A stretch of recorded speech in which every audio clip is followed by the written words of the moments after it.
This is a quick discussion on the installation options for the DCP. If you go to the download page on the DCP, you'll be presented with essentially three options, including option 1, 2 and 3. Option 1 is the Clickonce installation option, which installs the standard DCP. Clickonce is a Microsoft technology that installs the application into the user's Clickonce cache. It does not install it into the program files folder. Instead, it resides then in a subfolder of the user's Windows profile, and therefore does not require administration privileges to be installed. So that's the main advantage of that. What does it mean you have use Internet Explorer and not Chrome, Firefox, etc.? Clickonce technology is a Microsoft installation and application running technology, which seems to work better when used from Internet Explorer. Internet Explorer is designed obviously with more Microsoft integration than some of the other browsers, particularly Firefox, but also Chrome is lacking Clickonce support. Okay. I'm going to scroll down the next options. Yeah, if we scroll, if I just drag it up. Okay, so option 2 is an executable, which really is just a very small executable that acts as a shim or a installer for the Clickonce application.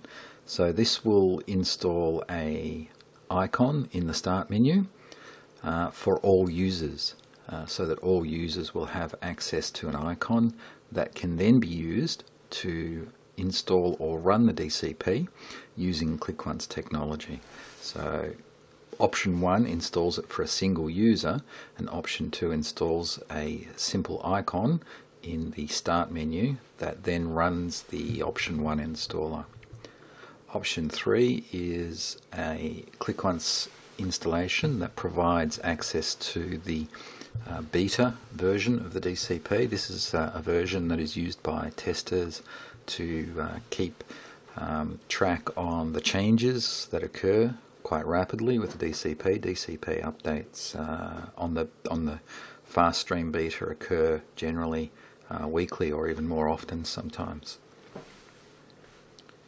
And that's pretty much it. There's only the three options, and it's fairly simple to manage an installation of the DCP using the options available.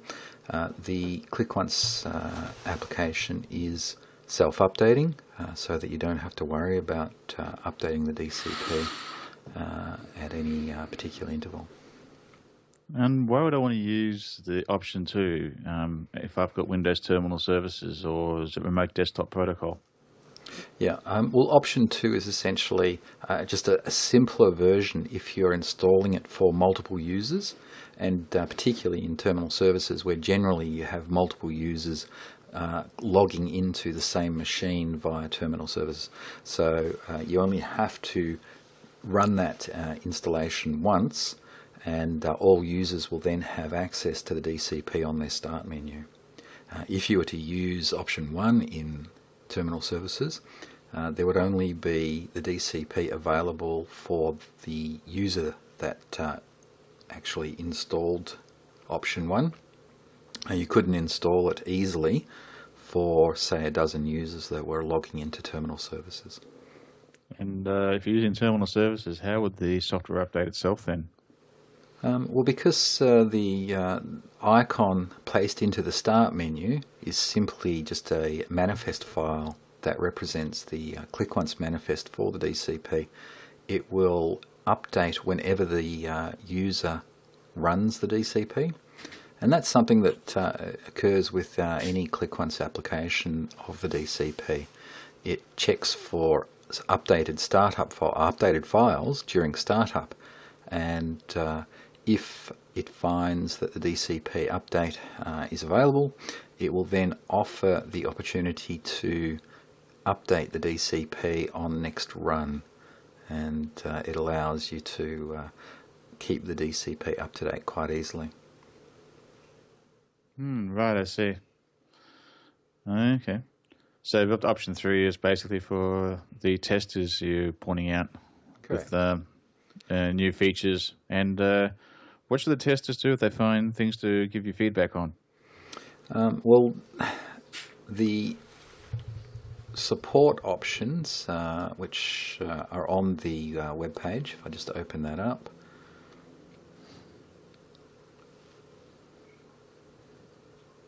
top icon.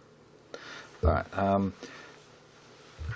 has various ways to contact us. Now, for feedback, the best way is to email help@doctorscontrolpanel.com.au, and if you have any suggestions or if you have any issues with the DCP, they can generally be handled via email.